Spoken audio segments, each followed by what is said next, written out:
Bloomberg Audio Studios. Podcasts, radio, news. You're listening to the Bloomberg Balance of Power podcast. Catch us live weekdays at noon Eastern on Apple CarPlay and Android Auto with the Bloomberg Business app. Listen on demand wherever you get your podcasts or watch us live on YouTube. The 10th of June. Can you believe it? It's going quick. And this is the breather, the moment for Joe Biden to regroup before the next big stop on the international tour, coming off of his trip to France last week. We talked about it a lot, marking the 80th anniversary of the D-Day invasion, important meetings with President Zelensky, with Emmanuel Macron, and now it's on to the G7. All of this with a weekend in between that was quite newsy, from Israel to EU elections. And that's where we start our conversation with Josh Wingrove, Bloomberg White House correspondent, back on the beat today and joining us from the North Lawn of the White House. If you're with us on YouTube, it's great to see you. Josh, thanks for joining. What do the next couple of days look like for Joe Biden as he prepares for the G7? The stakes seem to be rising even as he makes his way toward this trip. Yeah, Joe, good afternoon. He'll come back later today. He has a Juneteenth concert here this evening, but all eyes really are going to be on that trip later in the week and whether they can sort of make headway, in particular on the question of seized Russian assets, and is there any way to essentially monetize them somehow to get Ukraine billions in aid sooner rather than sort of waiting for these processes to drag out. There's been a lot of disagreement on that, but it seems like they've come to some sort of agreement. President Biden saying over the weekend after a meeting with French President Emmanuel Macron that the two had discussed it and they'd come to some sort of understanding. So we'll be looking at that. And in some ways, this is because this G7 is poised to maybe change quite a bit. The elections that we had in Europe, of course, have sent a signal both in France and Germany about voter moods there. We've got elections in the UK later this year, in the US, maybe one in Canada in the next year or so. So a lot of change may be coming. A lot of these leaders might be swapping out. Of course, Donald Trump is looming in the offing. And if they can sort of stock the cupboard a little bit on Ukraine aid, that will sort of, maybe tie the hands a little bit of, or try to, of the people that come after. So you might call this a little bit of Trump-proofing maybe, but of course Biden wouldn't see it that way because he intends on being here in a second term. So he would dispute that characterization. Right. Well, tell me more about the seizing of Russian assets, or more the cashing in of Russian assets and sending that money to Ukraine, because the president signed into law something called the Repo Act. It got a lot of debate here on Capitol Hill, and the analysis is that that's great, but most of the money is in Europe, and so we can't do a lot without the cooperation of our European allies. Does that begin to clarify at this G7? We think so, although the exact terms remain unclear, and it might not necessarily be clear by the time the G7 wraps up and they issue their communique, but it looks like that communique will have at least a top-line commitment to something. The latest plan has been revolving around either the U.S. alone or the U.S. and some other countries offering tens of billions in funding as a loan to Ukraine, securitized essentially by these holdings. Now, the math on that gets complicated, the rules get complicated on whether that's go to Congress or not, what guarantees Europe can legally provide when they've got 6-month renewals of sanctions. It's messy, but it seems like they're getting somewhere. Essentially, this has been the U.S. pressing to do something, and the Europeans being hesitant for a range of reasons, among them legal ones, and the question of, well, if we sort of, tie up these assets by some sort of complex funding model, and then we need to release them as part of, say, a peace deal, where does that leave us? Yeah. So it does look like they're going to have progress on this one. That's a real top line. Another one, Joe, that we're watching for is some action on China. We saw that with the G7 finance ministers in their meeting. We think that the leaders will sort of sing a united tune when it comes to warning about China overcapacity and the risk of Beijing essentially dumping its way to an economic recovery. So we'll be watching for that as well. But those are the big ones. I think broadly, though, it's just going to be a show of unity, echoing some of the themes we saw last week with the president's D-Day visit, and some of those that I expect to see in a month or so here in Washington at the NATO summit. Just in our last minute here, Josh, the president's also got Benjamin Netanyahu on the line, presumably. The Secretary of State back in the Middle East here. I believe it's trip number 8. And there are questions about whether we are further away now from a ceasefire than we were before these hostages were rescued over the weekend in a raid that included the deaths of more than 200 Palestinians. Yeah, right now it's up in the air where the U.S. views things. Right now, they have always said that they are waiting sort of on a formal response from Hamas, like a written response on the offer that Biden outlined about 10 days or so ago. We just don't know. Typically before trips, we do get briefings on this. Probably the National Security Advisor Jake Sullivan would be a candidate to do that. So if he is to speak to the press or speak publicly before this trip to the G7, I'm sure, of course, top of mind will be the latest on this. So we're waiting and seeing, but this remains a fraught one, of course, Joe. Josh, great to have you, as always. Josh Wingrove, Bloomberg White House correspondent, with us from the White House on a sunny Monday here in Washington as the president gets back to it in advance of the G7. And we add the voice now of Christopher Smart, a conversation we've been looking forward to with a voice of experience. He's managing partner of Arbroath, the strategic advisory firm, and was senior economic advisor in the Obama White House. Christopher, we just wrapped a conversation with Josh Wingrove talking about a very dangerous world that Joe Biden is operating in at the moment. And I'd love to start with you on Israel and your thoughts on what was quite a weekend here with not only the mission to rescue hostages, but Benny Gantz's decision to step down. Is a ceasefire suddenly on the back burner? Well, I think it is, at least for the next 2 days and maybe weeks. It's always an understatement to talk about Israel, the Middle East in general, and say it's complicated, but it has gotten more complicated over the weekend, as you described. I think the ironic thing is everybody knows how this process needs to start and everybody knows how this process needs to end, but it's very difficult to know how to get from the beginning to the end. The beginning obviously has to be a ceasefire, and I think it's been pushed back, maybe a matter of days, maybe a matter of weeks, just in the events over the weekend. The process needs to end, I think, in a grand agreement that is sort of part of everybody's talking points, that would include Palestinian governance that does not include Hamas, that would include a more centrist Israeli government. It would include, importantly, Saudi recognition of Israel, which would create a regional buy-in to a peace process. And then lastly, what's very easy to say and very difficult to implement is a two-state solution for this, for Israelis and Palestinians. As I say, it's very easy to say and very easy to describe, and I think it's very easy to get buy-in all around for that endpoint. But it is a very big question about how we get from here to there. The U.S. asking the UN Security Council now to vote on this latest resolution for a ceasefire in Gaza. Does that mean anything to Benjamin Netanyahu? I'm not sure it means anything to Benjamin Netanyahu, but I do think it means something more broadly to an Israeli political class that sees itself much more isolated in the world, that sees the end game in Gaza as much more complicated. For example, what does it really mean to get Hamas completely out of Gaza? That's a very difficult thing to describe and to plan for the day after. What it does do, importantly, I think, for President Biden, it allows him to go to the G7 meetings later this week, much more closely aligned with Europeans and the Japanese Prime Minister for pushing a ceasefire forward. And I think that's very helpful for him and should be helpful for getting us to that next step in Israel. I wonder your thoughts, Christopher, on a now eighth tour through the Middle East by Secretary of State Antony Blinken.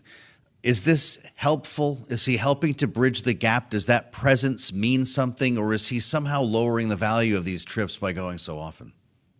Well, I think he's got a long way to go to catch up with Henry Kissinger in his Middle East diplomacy. But I think these meetings are very important because the very fact that the U.S. Secretary of State continues to talk to all sides, continues to bring messages back and forth, continues to look for where there may be wiggle room, where there may be room for the beginnings of an agreement.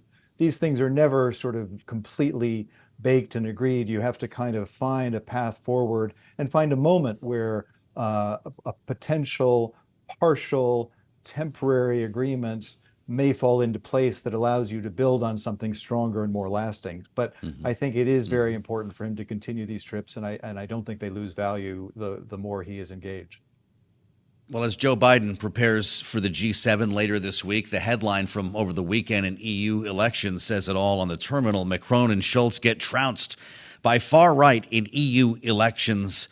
That has been the headline largely by the media. Europe tilts right. What does it mean for Joe Biden's conversations later this week? Well, I would actually just take a quick step back and say the real headline this weekend is that following the 80th anniversary of D-Day celebrations, 300 million Europeans got to go to the polls and hold free, fair elections on parliament that is governing increasingly important policy issues for the continent, on trade, on competition, and increasingly on foreign policy. So I know that's not the headline, but I think it is worth taking a step back before we jump into the details to keep some perspective on that. The bad news, of course, well, I'll have another good news headline, which is the center seems to have held. The coalition of parties from the center of right that have generally supported current President Ursula von der Leyen looks like it is emerging quite strong from these elections, and that she will continue most likely to be the leader of the European Commission. And so that also is good news for Europe that remains committed to Ukraine's support, remains committed to further integration.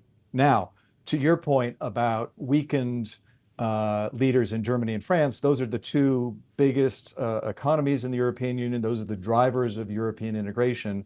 And both of them, as you say, have emerged quite badly injured from these results.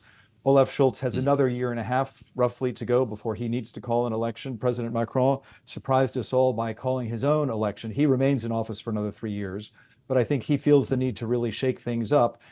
It's a big gamble in France, which is seeing its own financial situation begin to deteriorate. It was downgraded. Its debt was downgraded last week, and the prospects of a new government that takes control of that fiscal path look dim right now, and that's why you've seen the markets sell off quite quickly.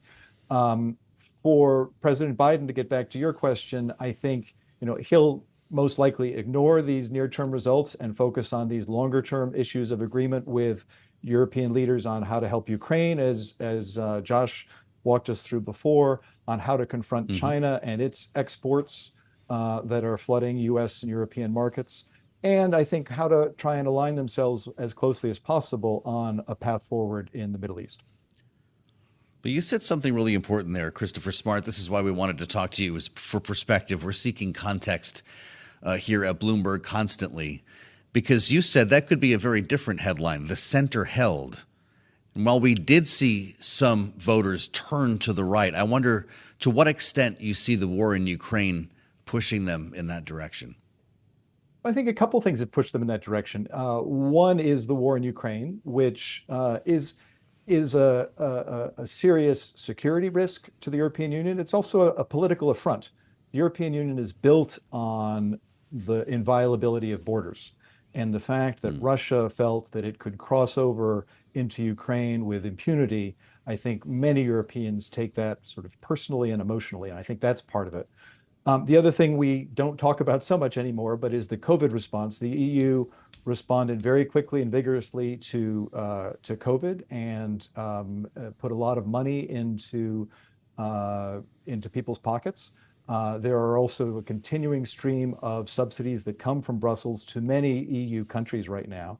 And importantly, the reason that it's important to focus on the fact that the center right held is that even these extreme right parties that we're talking about right now, and they pose their own danger, I don't want to minimize that, but they are not running on a let's pull out of Europe platform the way they were a few years ago. They're running on a let's do it differently, let's bring a few more powers back to the capitals. But it would be very hard for any of them to say, let's pull out now. Gosh, let's see what happened to the UK when they pulled out. That wasn't really a great story to tell. and the UK is still limping from its wounds on that decision. And so I think the far right parties are very important to monitor, but they are not calling into question European institutions the way. Well, I'm really glad we could talk to you today, Christopher Smart. Many thanks for joining us here on Bloomberg from Arbroath. This is Bloomberg. You're listening to the Bloomberg Balance of Power podcast. Catch us live weekdays at noon Eastern on Apple CarPlay and Android Auto with the Bloomberg Business app. You can also listen live on Amazon Alexa from our flagship New York station. Just say, Alexa, play Bloomberg 1130. As closing arguments get underway now in Hunter Biden's trial, prosecutor Leo Wise holding forth here, talking to jurors just a short time ago. Quote, "The evidence was personal," he said. "It was ugly, and it was overwhelming." Wise went on to say it was also absolutely necessary. We've heard some very personal and grisly details over the past couple of days of testimony, and I'm glad that we can spend some time with June Grasso to give us a sense of what might happen next in this trial. Of course, the host of Bloomberg Law, who's had her hands full, you might say, recently. I'm not sure who's covering politics and the legal world between the two of us, June. We keep bumping into each other here. I know. It's a pleasure, though. Appreciate it. Well, it's the honor is mine. Are we going to get a verdict in this case this week? Oh, this week? Yes, I thought you were going to say today, and I was going to say maybe not. That? Definitely Okay. This week. If there's not a verdict by this week, then the jury is hung, and the judge will give them what's called, I've talked about it before, an Allen charge or a dynamite charge to go back and try to come to a decision. Think about what other people are saying. So, but yes, definitely a verdict this week. Of course, as we go through the closings here, we're reminded of everything that we learned so far, and there's been a lot of writing about just how difficult and personal this has been for the Biden family. But can you bring our listeners back to the table here? They've heard a lot about laptops. They've heard a lot about business dealings with the Biden family. We're talking about a gun case here. It's actually pretty narrow considering some of the other allegations and the tax trial that awaits Hunter Biden after this. It is very narrow, but because the prosecution is saying that Hunter Biden was addicted to drugs and so he should have filled out this form. It's all about this checking this one box on the gun application form, the federal form. Are you addicted to drugs? Are you using drugs? So the prosecution is saying because of that, he should have checked that he shouldn't have gotten a gun. And the 3 felony charges all relate to checking that box.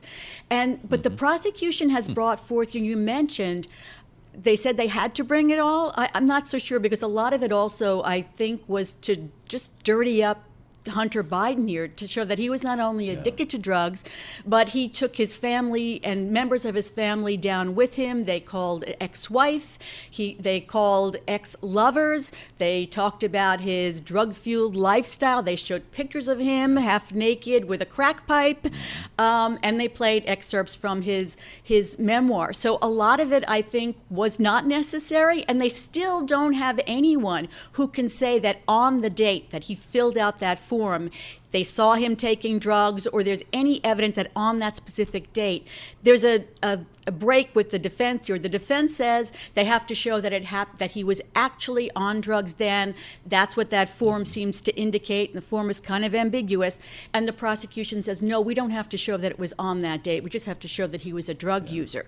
So, it must be a tough, and as you mentioned, the First Lady was there nearly every day. She went one day, she flew to France to be with the president during the D-Day celebrations, and then, she came back. So there's been a lot of family at that, at the trial to support Hunter Biden. It sure has. Well, we'll talk again, I know, when this goes to the jury, but I have to ask you as well about Donald Trump's legal journey, which brings him into a virtual meeting today. I think if it were you and I, we'd have to show up in person, but a virtual meeting with his probation officer. What is this interview going to include, June? Well, so it will be virtual, and his attorney is going to be present as well, which is also not usual for these kind of probation interviews. And NBC is reporting, just for a little fact, that it's going to be a female probation officer who's doing the interview with him. This, I think, will be unlike any other probation interview, because normally what they're doing is trying to get background facts. First, is there any criminal history? What's your family background? Are there family members to support you? You have any addiction issues, any physical problems, all those kinds of things that we know and the judge already knows about Donald Trump. But then there's the question of whether he'd be, and this is sort of an overarching theme, amenable to supervision. So does he accept the fact that he was, that he was prosecuted and convicted by a jury, and does he accept it? And will he follow the rules if he is given probation? So, and there's also, we know the aggravating and mitigating factors, and so does the judge. He violated the gag order more than 10 times. And he has said things, back and forth about the judge, which the judge won't take into account, but still, it shows that he hasn't respected the criminal justice system, as we've seen time and again. Fascinating. So I don't think that this is really going to be a help to the judge as much as if the judge didn't really know him. But the judge we all know these different facts about him. So we won't find out unless the defense releases it, because it'll be sent to the judge directly, and it usually isn't revealed until later. Fascinating. And you're right. His lawyer, Todd Blanche, will be on the call.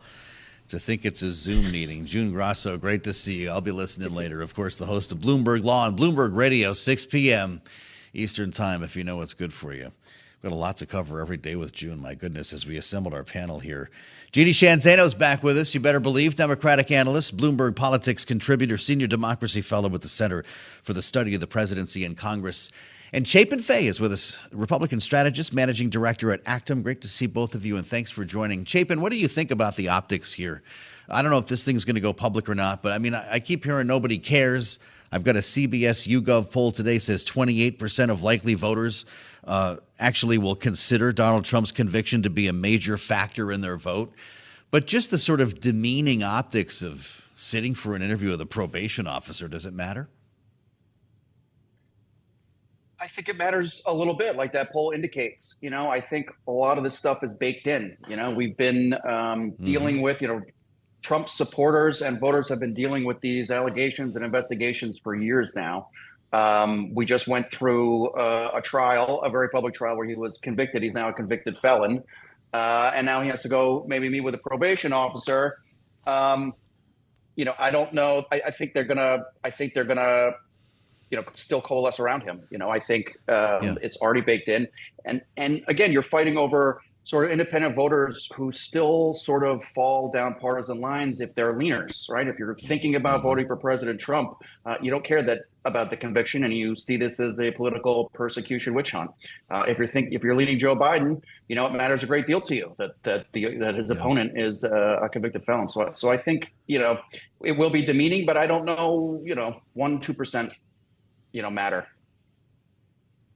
Well, Jeanne, maybe I'm part of the problem here because I'm putting these both together into the same conversation. Donald Trump, former president of the United States, running for a second term, convicted felon, meeting with his probation officer, versus Hunter Biden, son of Joe Biden, not running for anything, facing gun charges in this case. Should they be in the same breath? No, you're never part of the problem, Joe Mathieu, just part of the solution. Okay? So, they are part of the, they are part of the same conversation because, anytime a relative of the sitting president is, being investigated or in a trial like Hunter is, it's big news. Obviously, the same goes for somebody who's leading his party, the presumptive nominee. Certainly, we all know Hunter Biden is not on the ballot. I think one of the fascinating things I've witnessed on the Hunter Biden end is Donald Trump's reaction to it and the Republicans' reaction to it. The rhetoric has changed. We heard Donald Trump on Fox News a few days ago being empathetic to the situation Hunter Biden finds himself in as an addict. Talking about his own brother's problems with alcoholism. You don't hear the Republicans talking as much negatively about Hunter Biden as you did. So I think they are cognizant of the fact that so many Americans struggle with addiction, that they have not been attacking him in the way they were just a few months ago. Could that change? Absolutely. But I think Democrats still trying to make hay out of Donald Trump's conviction. And we see the CBS poll. Around the edges, it has some impact. The 28% you talked about, it gins up the base for Joe Biden. But the reality is people care most about the bread and butter issues, and that's what Joe Biden needs to focus on. Interesting rhetoric, as always, from Donald Trump in Las Vegas over the weekend. Chapin, we can talk about his references to the January 6 rioters as warriors. We can talk about a lot of the things he said about a rigged election and the border, but I'm curious your thoughts on his decision to show up in Las Vegas and propose eliminating taxes on tips, speaking, of course, to masses of people who work in the hospitality industry in Nevada, and it resonated with the crowd. Smart politics? Of course. I mean, anytime you're talking about putting more money in people's pockets, it's smart politics. That's especially when it aligns with, for the previous conversation, the main issues that people care about, right? A few people care about, a few percentage points care about the conviction and Trump. And of course, a lot of this, the Democrats are trying to make this campaign a referendum on Trump. If this were Joe Biden, though, you'd call it an election year stunt, wouldn't you?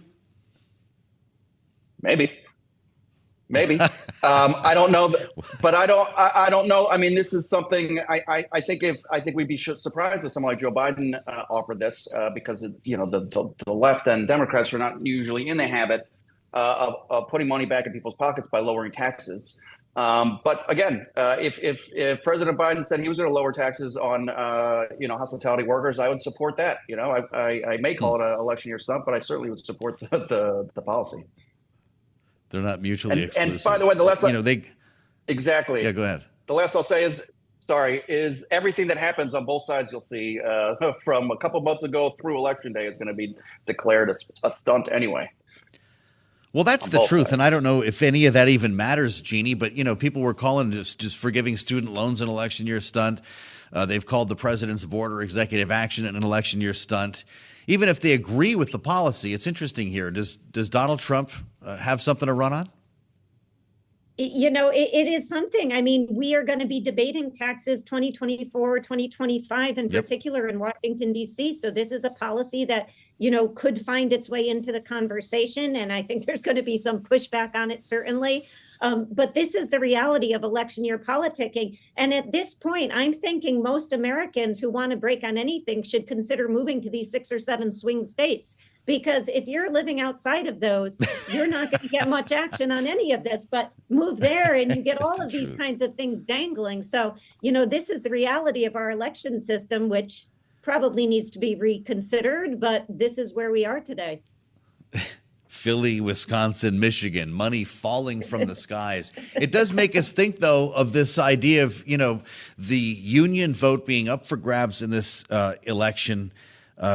Jeanne and Chapin, it's something that we're not done talking about here, even as Joe Biden calls himself the most union-friendly president in American history. We've seen Donald Trump do very well with the rank and file. We're just getting started on the fastest show in politics. I'm Joe Mathieu. This is Bloomberg. You're listening to the Bloomberg Balance of Power podcast. Catch us live weekdays at noon Eastern on Apple CarPlay and Android Auto with the Bloomberg Business app. Listen on demand wherever you get your podcasts or watch us live on YouTube. I am indeed Kailey Leinz, back in Washington after a weekend away. And Donald Trump also was elsewhere this weekend, Joe, in Las Vegas. Held a big rally in what I understand was pretty incredible heat. Indeed. And had a specific pitch to all of the hospitality workers that inhabit the state of Nevada. No taxes on tipped income is what he was pitching. Pitching, I guess, on behalf of Congress, because you'd have to have legislation there, but I guess it all feeds back into the 2017 tax cuts becoming permanent, an argument that will be had here, certainly, if Donald Trump is elected to another term.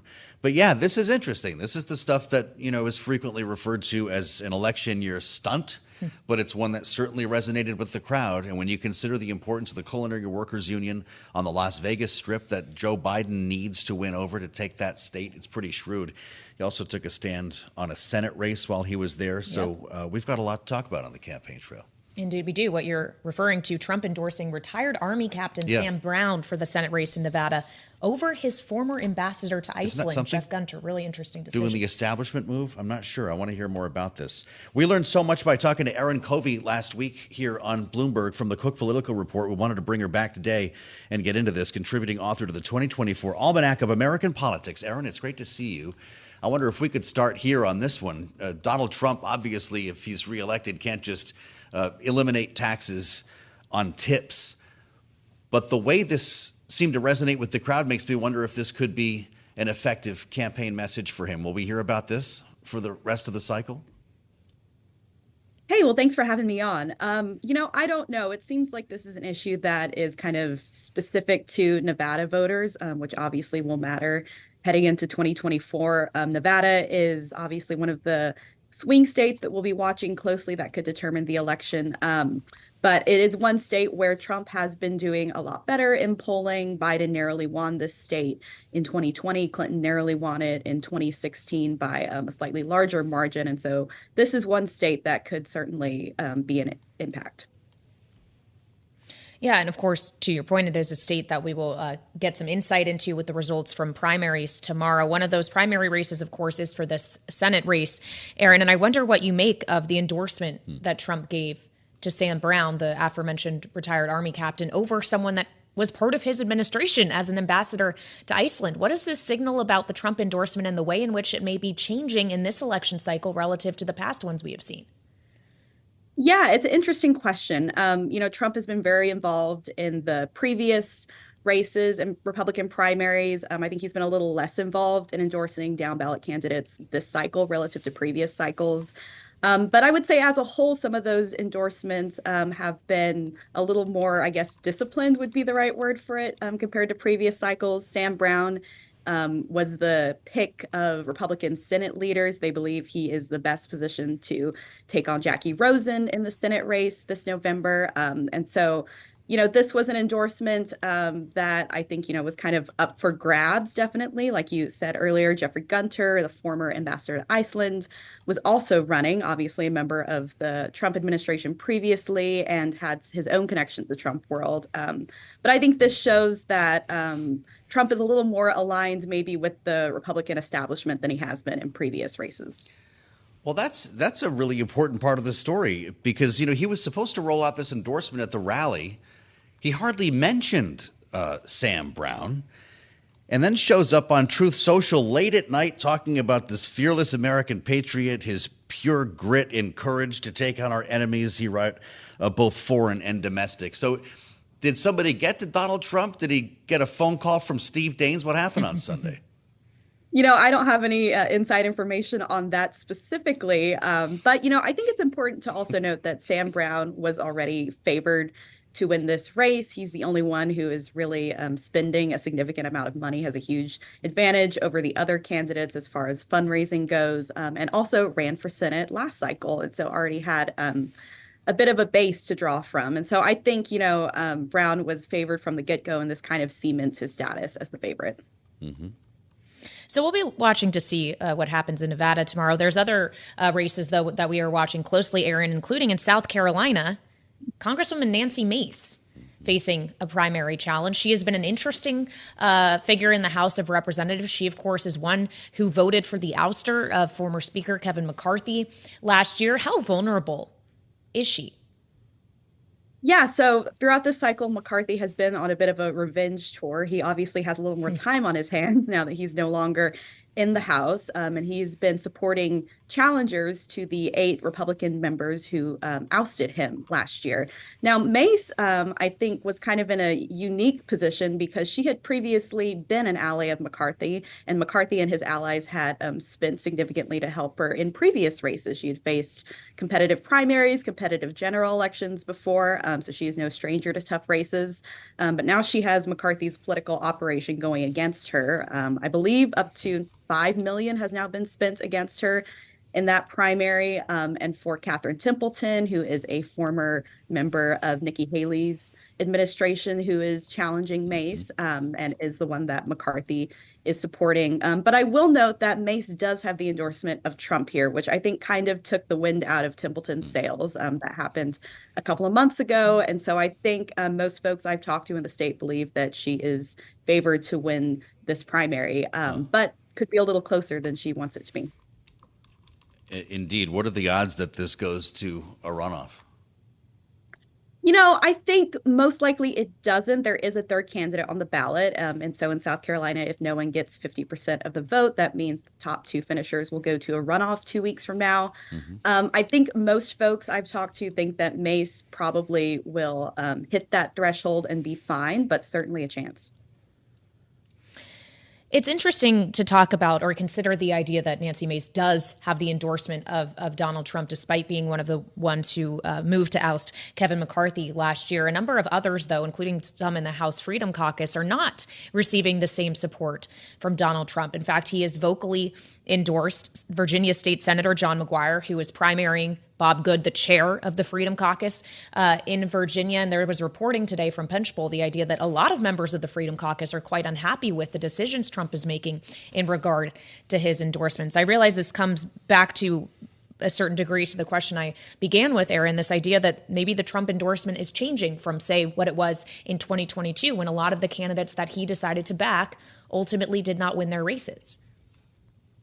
Yeah, I think that's right. And he's certainly ruffled some feathers in the Freedom Caucus wing of the party. Bob Good is in a kind of uniquely difficult position because he has drawn the ire both of Trump and then for endorsing DeSantis. That was kind of what originally started this rift back last year. But he also has made an enemy of McCarthy by voting to oust him last year. And so you have McCarthy's political operations spending heavily in support of McGuire and against Good. And then on top of that, you have Trump and some of his allies also backing McGuire. And so that endorsement is now, of course, all over the airwaves. McGuire has a pretty significant advantage on TV at this point. Now, I've seen polling that shows Good eking it out a win. Ultimately, I've seen polling that shows McGuire ahead. So I think this is really going to be a jump ball next week. But I think it's fair to say that Good is probably the most vulnerable Republican incumbent in a primary compared to folks like Mace. And then there are a couple of other incumbent members who have been critics of the House Freedom Caucus who Trump has also endorsed.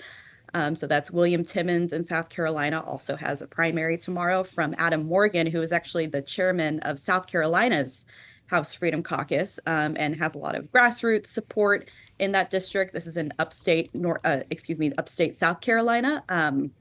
And so I know that is one race where he has the support of a lot of folks on the ground in the more conservative wing of the party, and people are not happy with Trump for endorsing Timmons. All right, Erin, great to have you back on Balance of Power. Erin Covey of the Cook Political Report, where she is an analyst. Thank you so much. You're listening to the Bloomberg Balance of Power podcast. Catch us live weekdays at noon Eastern on Apple CarPlay and Android Auto with the Bloomberg Business app. You can also listen live on Amazon Alexa from our flagship New York station. Just say, Alexa, play Bloomberg 1130. As we return to shuttle diplomacy for the Secretary of State, Antony Blinken now making his 8th trip to the Middle East since the 7th of October. I'm Joe Mathieu alongside Kailey Leinz here in Washington. And Kailey, we're looking for results. These trips have obviously come now number 8 here, but the breakthroughs have been difficult for the Secretary of State to find. In fact, sometimes it's a bigger headline when the CIA director, Bill Burns, shows up in Qatar to move the ball, and you start wondering what the value of these trips can be. Well, especially when the trip's point, so many of them have been to push for another temporary ceasefire agreement that to this point has not yet come to fruition. Time and again, the Secretary of State has traveled to the Middle East only to return essentially empty-handed without anything ultra tangible that he can point to, because still no ceasefire has been put into place. Yeah, some interesting headlines over the weekend. Of course, we saw the rescue of 4 hostages, but it came at a high cost. 4 Israeli hostages. Israel says its forces killed around 100 Palestinians.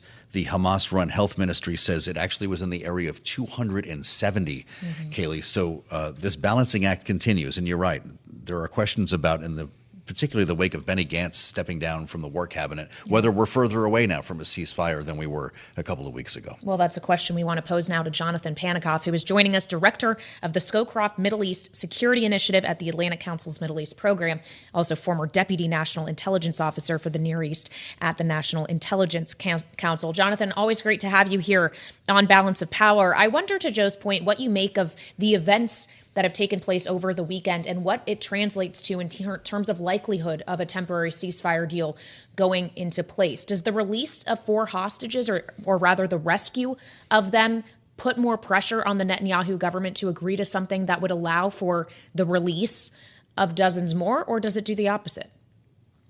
Thanks so much for having me. Great to be with you as always. I think actually it may unfortunately have the opposite effect, obviously unintended as a consequence.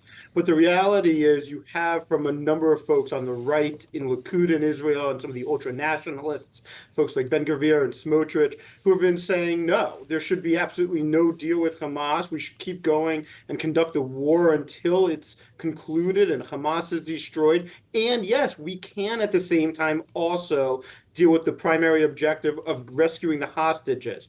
I think that's obviously a fallacy, to be totally honest. It's 8 months in, and the number of hostages Israel's been able to rescue is well under 10. But the reality is now what we're seeing is I think that'll give life to this idea and some credence to it, given understandable jubilation in Israel over the rescue of these hostages over the weekend.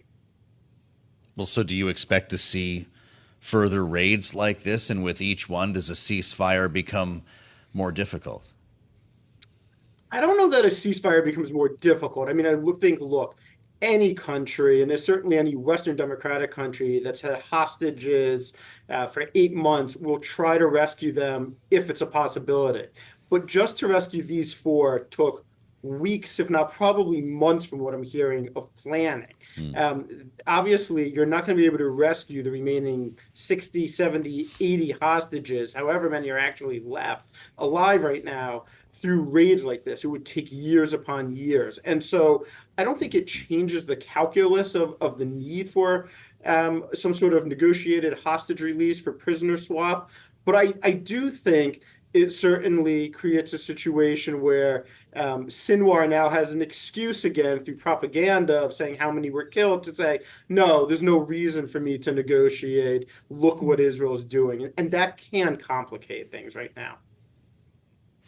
Yeah, the ratio is certainly something to consider here. You save 4, but nearly 300 lives, according to Hamas, were lost in the process. So it comes back to what the Secretary of State is really going to be accomplishing on this trip, Jonathan. If you think actually the likelihood of a ceasefire agreement being reached in the near term is now less than it was, is Antony Blinken going to walk away with nothing?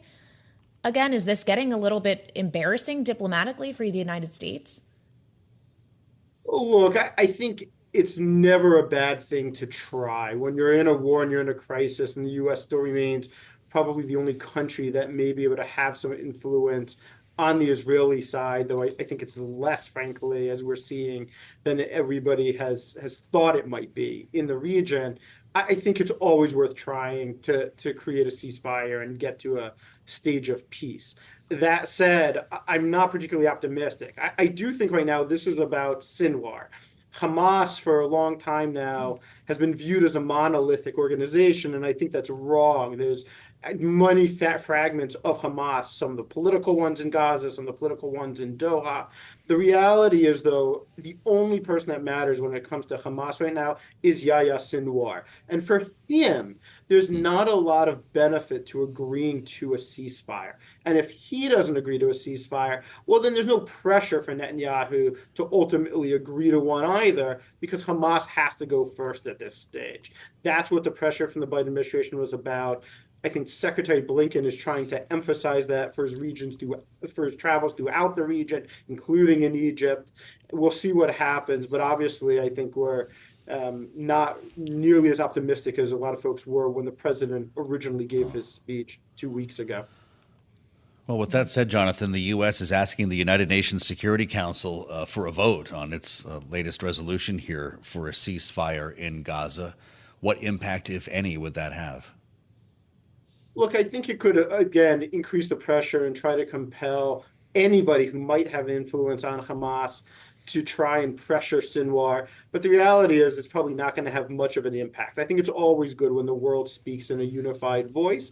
And I think we've seen that in smaller forms. So the G7 statement supporting President Biden's initiative, the Arab Quint statement supporting the president's initiative. Obviously, additional momentum, keeping it in the headlines is always important. But in terms of actual impact, I think it's probably going to be minimal in the end. Jonathan, we also want to make sure to ask you about the departure of Benny Gantz from the Israeli government. On the one hand, of course, it was in part protest to Prime Minister Netanyahu's handling of the war. On the other hand, what this leaves in the war cabinet is much greater influence, perhaps, of the far right, considering Gantz was a moderate. What should we make of his departure and the difference it will make going forward in Israel's conduct in this ongoing war? It's a great question. The reality is this has been a long time coming. Both Gantz and Yoav Gallant, the defense minister who is part of the war cabinet, have been arguing for months there needs to be, from Netanyahu, a post-war plan for Gaza. Obviously, the international community and the U.S. has prioritized the Palestinian Authority playing a major role. Netanyahu said no to that. And so if the answer is no to that, what is the actual plan? And that's not clear yet. And that frustration is what led Benny Gantz to decide we can't do this anymore and take his party out and for himself to leave the war cabinet. Whether it's actually going to have... Is it a cabinet of two then? What happens?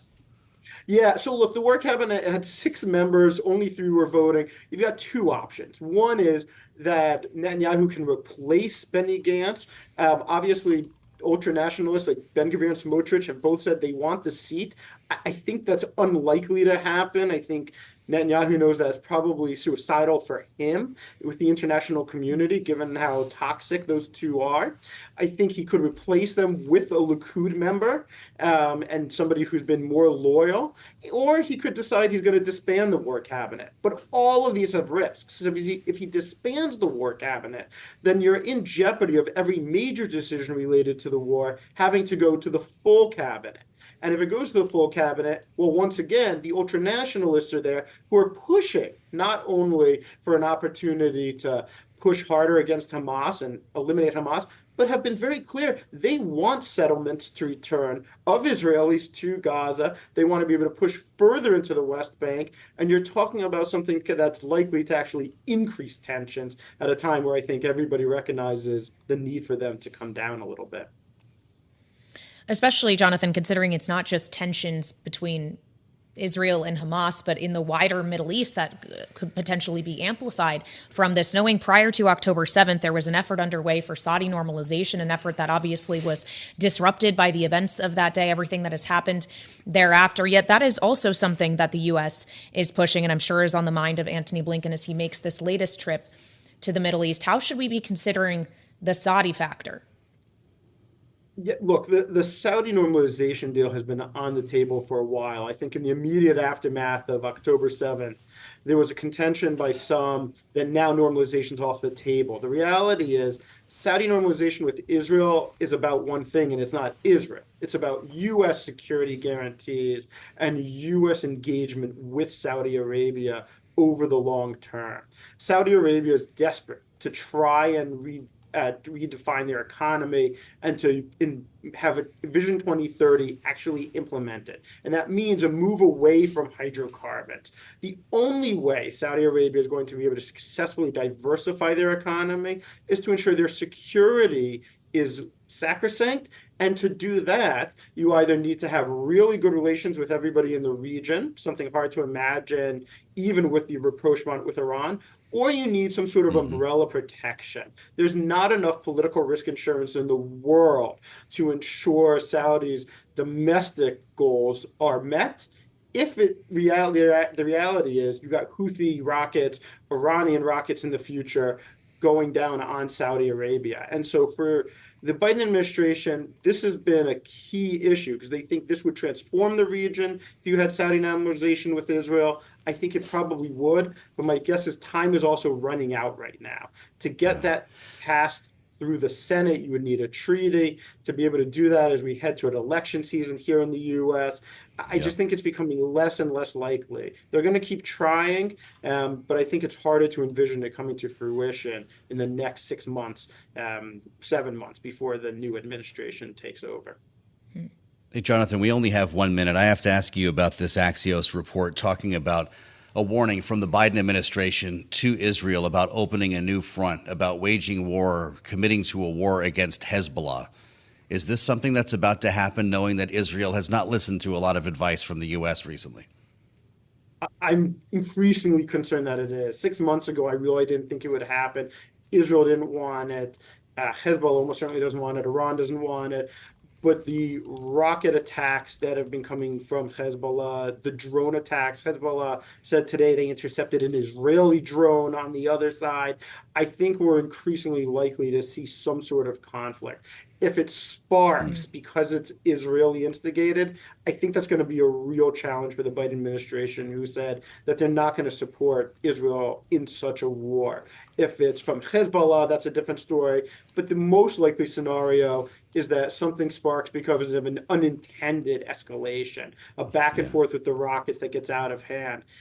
Look, it's not guaranteed. Amos Hochstein is working very, very hard to get the Hezbollah, Radwan special forces away from the Israel-Lebanon border. But I think the chances of war are dramatically increasing right now. Well, Jonathan, it's great to have you back. Jonathan Panikoff, Director of the Scowcroft Middle East Security Initiative at the Atlantic Council's Middle East Program. Thank you for joining and great insights today on Balance of Power. Thanks for listening to the Balance of Power podcast. Make sure to subscribe if you haven't already at Apple, Spotify, or wherever you get your podcasts. And you can find us live every weekday from Washington, D.C. at noontime Eastern at Bloomberg.com.